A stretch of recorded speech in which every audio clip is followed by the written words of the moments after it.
If the knobs on your mixer could talk, gain would definitely be throwing a fit about feeling misunderstood. You see, gain has this great purpose, but it often gets mistaken as simply volume control.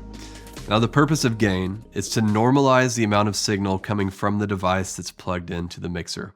For example, let's say you plug two iPhones into your mixer. On one iPhone, you turn the volume all the way up on the phone itself, then on the other, you only turn it about halfway up.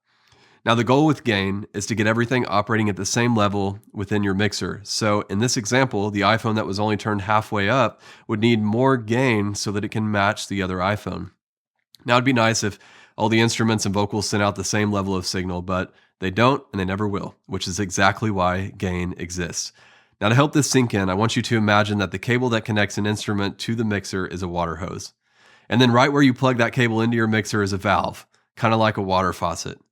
When gain is turned all the way down, the valve is closed, and the more you turn up gain, the more the valve opens, letting more signal flow through to the mixer. So all your instruments and vocals are sending out a different flow of signal, and you're going to use gain to regulate that flow so that everything is the same as it comes into the mixer. In other words, gain is the front door to your mixer, which is why it's so important to get it right, because it's going to affect everything else down the line. So let's get practical and talk about how to set gain. Now, you'll need to do this for every instrument and every vocal, but it's really easy once you know what you're looking for. While the instrument is playing or the vocalist is singing out, adjust gain until the level meter that's next to the gain knob is consistently hitting the first orange or yellow light. Now, on some mixers like the Behringer X32, we're talking about that negative 18 dB mark, and other mixers may have this at 0 dB. But either way, you're looking to be always crawling over that point on your mixer where the green lights meet the orange or yellow lights. And keep in mind, there will probably be times where you are hitting more than just one of those yellow or orange lights, especially in the louder moments. But on average, all of your channels should kind of hang out right there where the green meets the yellow. And that's it. It's really that simple.